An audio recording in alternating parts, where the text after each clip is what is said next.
चलिए 2022 है, 2022 का सी।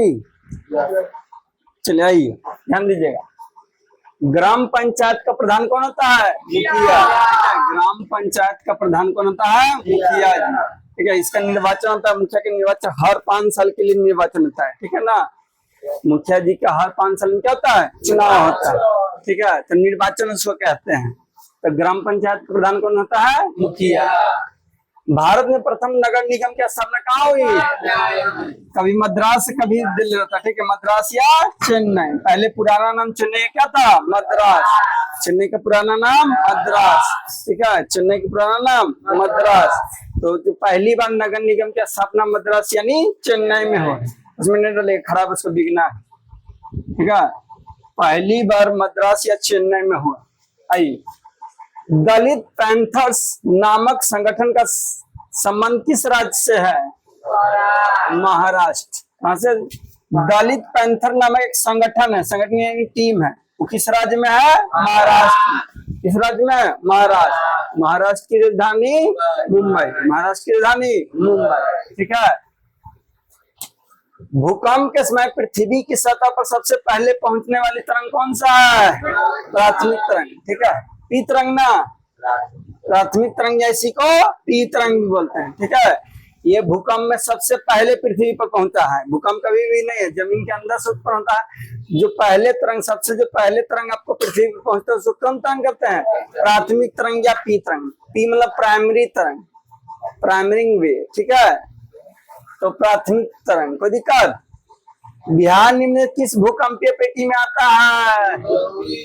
जॉन 3 की 2। बिहार निम्न किस भूकंप पेटी में आता है? जॉन 3। भूकंप के मामले में बिहार आता है जॉन 3 में। जॉन 3 में। ठीक है, किस में आता है? जॉन 3। चले आगे बढ़ाइए।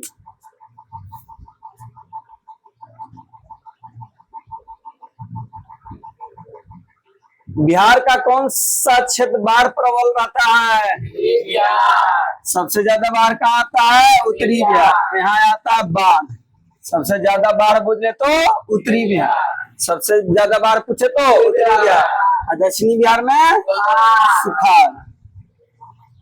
सबसे ज्यादा बिहार में सुखाड़ बोले तो दक्षिणी बिहार। सुखाड़ सबसे ज्यादा आता है दक्षिणी बिहार। ठीक है ना, सुखाड़ सबसे ज्यादा आता है दक्षिणी बिहार में। ठीक है, अब बाढ़ सबसे अच्छा आता है उत्तरी बिहार। ठीक है, अभी देखिएगा बाढ़ की बहुत ज्यादा समस्या होगा उत्तरी बिहार में।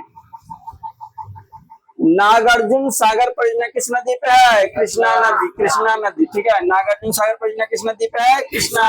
ठीक है, नागार्जुन सागर परियोजना किस नदी पे है? कृष्णा नदी।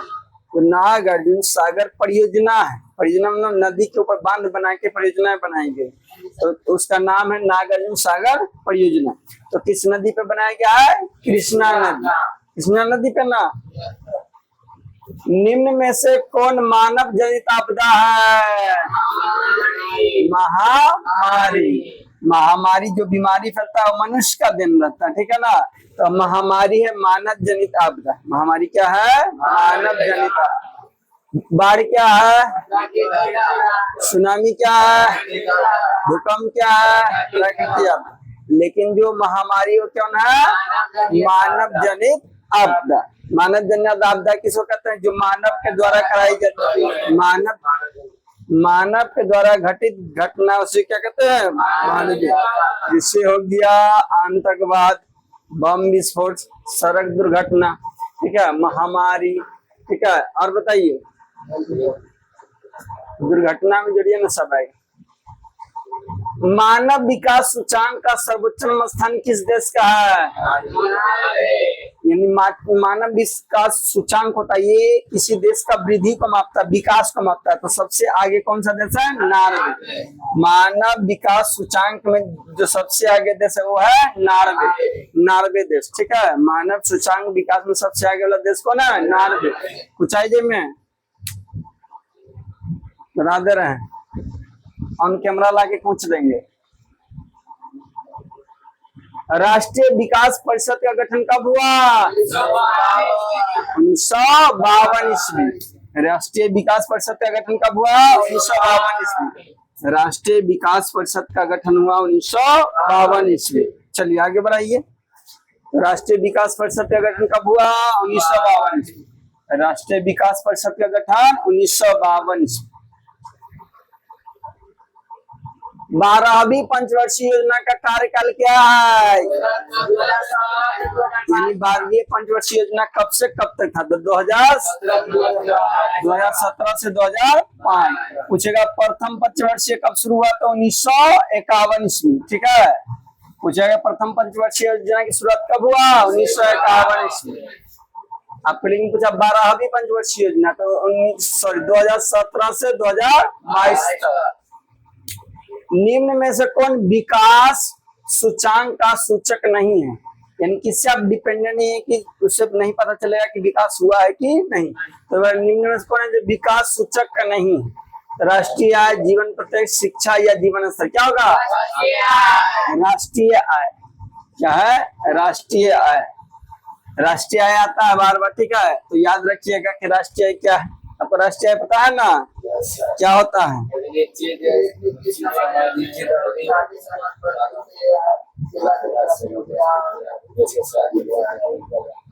एक निश्चित समय अवधि में देश के अंदर उत्पादित समस्त वस्तुओं और सेवाओं से प्राप्त मौद्रिक आय और विदेश से प्राप्त आय को जोड़ देते हैं, तो इसे ही हम लोग क्या कहते हैं?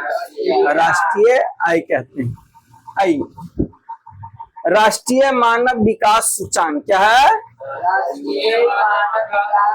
राष्ट्रीय मानव विकास सूचांक में किस राज्य का दर्जा रैंक सबसे ऊपर है? यानी राष्ट्रीय मानव विकास सूचांक सबसे टॉप पर कौन सा देश है? केरल। राष्ट्रीय विकास सूचांक की तुलना सबसे कौन है? केरल। केरल की साक्षरता दर सबसे अधिक है, यानी पढ़े लिखे के मामले की बात की जाए तो केरल सबसे आगे। सबसे पीछे वाला बिहार। हाँ, कितना गर्व से कहते हैं कि बिहार है। हम लोग मेहनत भी वही ढंग से करते हैं, जाते हैं जनरेटर के बगल में बैठ एकदम धुआं धुआं कर देते हैं, तो सब मेहनत से आगे ही होंगे। सब मेहनत से आगे ना होंगे। हो विकास तो करिए ना रहे हैं, विकास करिए रहे हैं, समझे कि नहीं? तो केरल का साक्षरता दर सबसे अधिक है, बिहार का साक्षरता दर सबसे कम है। राष्ट्रीय मानव विकास सूचांक में भी केरल सबसे आगे। निम्न में से कौन द्वितीय आर्थिक क्रिया से? द्वितीय आर्थिक क्रिया में कौन आएगा? द्वितीय में उद्योग, प्रथम में आएगा कृषि, द्वितीय में उद्योग, तृतीय में सेवा। न बुलाइएगा। चलिए आगे बढ़े। चलिए, इराक की मुद्रा क्या कहलाती है? दिनार। इराक की मुद्रा दिनार। इराक की मुद्रा क्या? इराक की मुद्रा क्या है? तो दिनार। इराक की मुद्रा क्या है? दिनार। ठीक है, कोई भी पूछे कि आपसे कि इराक की मुद्रा क्या कहलाती है, तो दिनार कहलाती है। किसने कहा मुद्रा वह धुरी है जिसके चारों तरफ संपूर्ण आर्थिक विज्ञान चक्कर काटता है? यानी कौन है जो डायलॉग मारे कि जो मुद्रा हुआ है जिसके चारों तरफ पूरा आर्थिक क्रिया चक्कर मारते रहे, यानी पैसे के पीछे तो पूरी दुनिया घूम रही। वही डायलॉग भैया कौन कहा के गए कि भैया जो पैसा उसके पीछे पूरा आर्थिक दुनिया क्या होता है? चक्कर लगाते रहता है। तो कौन बोले थे? Professor martial. प्रो मार्शल नहीं है, अवधि वाला प्रो मत कर, प्रोफेसर मार्शल। कौन बोले? Professor Marshall. यानी दुनिया पैसा के चारों क्या कर रही है? चक्कर लगा रही है। निम्न में से कौन अजैव संसाधन का उदाहरण? देखिए, अजैव संसाधन का उदाहरण एक होता है जैव संसाधन, एक होता है अजैव। जो जिंदा है वो जैव संसाधन कहलाता है, जो मरा हुआ हो अजैव संसाधन। ठीक है, सबसे बेस्ट तरीका है वही, जो जिंदा हो जैव संसाधन में आएगा, जो मरा हुआ हो अजैव संसाधन। तो बताइए कि कौन है अजैव संसाधन? वनस्पति। वनस्पति में होता है पेड़ पौधा, जितना भी पेड़ पौधा सबको वनस्पति कहते हैं। ठीक है, तो ये तो जैव संसाधन। पशुधन ये भी जैव संसाधन। मत्स्य ये भी, मत्स्य मतलब मछली होता है, मछली जिंदा नहीं रहता है, तो ये भी जैव। खनिज, खनिज में कोयला, बॉक्साइड, ठीक है, मैग्नीज, ये सब क्या है? ये सब अजैव संसाधन। ये सब क्या है? अजैव संसाधन। कोयला जिंदा रहता है, नॉर्मल सी बात है, तो वो अजैव होगा। समझे कि नहीं समझे? आओ, नर्मदा बचाओ आंदोलन किसने चलाया था? मेधा पटेल का। नर्मदा बचाओ आंदोलन चलाया मेधा पटेल का। ठीक है, नर्मदा बचाओ आंदोलन कौन चलाया? मेधा पटेल। ना बोल रहा है, नर्मदा बचाओ आंदोलन कौन चलाया? मेधा पटेल का। सुंदरलाल बहुगुण क्या किया? चिपको आंदोलन किया। ठीक है, चिपको आंदोलन की बात की जाए तो कौन? सुंदरलाल बहुगुण। मेधा पटेल का क्या किया? नर्मदा बचाओ। चलो आगे। द्वितीय पृथ्वी सम्मेलन कहाँ आयोजित हुआ था? जोहान्सबर्ग। ठीक है, आगे बढ़ेंगे। देखिए आगे आगे आगे, बस बाबू बस रहे थे। द्वितीय पृथ्वी सम्मेलन कहाँ आयोजित हुआ था? जोहान्सबर्ग। पहला पृथ्वी सम्मेलन रियो डी जेनेरो। पहला पृथ्वी सम्मेलन बोले तो रियो डी जेनेरो। जनेरा मकई में जाएगा, तुरंत हम मकैया में राजाती कर देंगे। तो प्रथम पृथ्वी सम्मेलन हुआ रियो डी जेनेरो, जनेरा में। ठीक है, जाओ जनेरा में। और दूसरा बोले तो जोहान्सबर्ग। ठीक है, कहाँ हुआ? जोहान्सबर्ग। दूसरा पृथ्वी सम्मेलन की बात की जाए कहाँ हुआ? जोहान्सबर्ग। ठीक है, कहाँ हुआ? जोहान्सबर्ग। पढ़े पर फोकस करो ना, दुनिया के छिले में कहना लगल है, अपन छिलाइए न रहा। द्वितीय पृथ्वी सम्मेलन कब हुआ? जोहान्सबर्ग में हुआ। पहला पृथ्वी सम्मेलन रियो डी जेनेरो। भारत में निम्नलिखित प्रतिष्ठों में कितना पठारी क्षेत्र? पठारी मतलब क्या? पहाड़ नहीं, छोटा छोटा पाला तो उसको पठारी बोलते। थोड़ा सा उठ गया जमीन से पठारी क्षेत्र। ठीक है, तो बोला कि पठारी क्षेत्र कितना है भारत में? कितना? तो भारत में पहाड़ी क्षेत्र, पठारी क्षेत्र कितना है? 27%। ठीक है, पठारी क्षेत्र की बात की जाए तो भारत में कितना है? 27%। निम्न में से किसकी खेती में नाइट्रोजन का स्थिरीकरण होता है?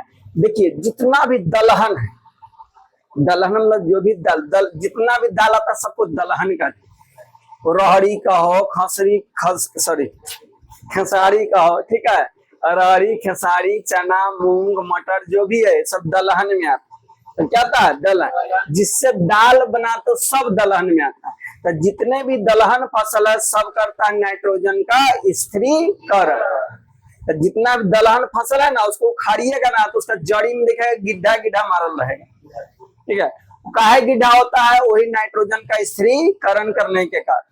ठीक है, तो जितना नहीं गेहूं में न रहता, ध्यान से देखिएगा। ठीक है, जितना भी दलहन फसल है सबके जड़ में देखिएगा गांठ लगा हुआ रहता है, और गांठ होता है नाइट्रोजन का स्थिरीकरण के कारण।